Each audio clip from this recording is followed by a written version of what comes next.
Action.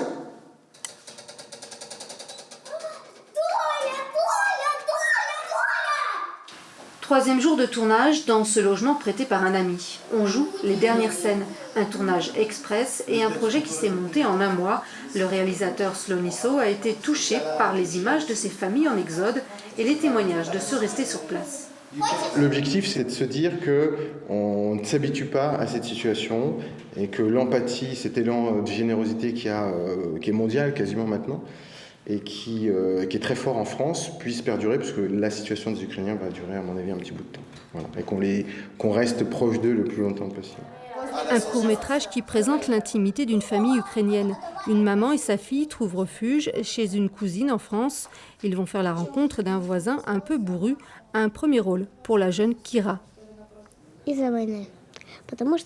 Mon personnage est arrivé de Kiev, en Ukraine.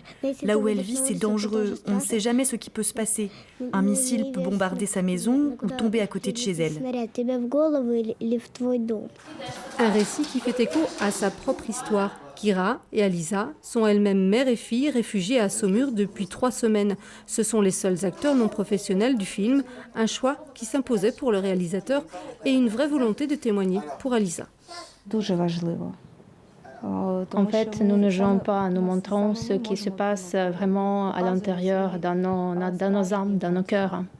Ce sont de vraies émotions. Après l'écriture et le tournage, Sloniso va se mettre au montage dans quelques jours. L'objectif, être prêt pour être diffusé le 26 mai au Festival de Cannes, avec un rêve de monter les marches au bras de Kira et Alisa.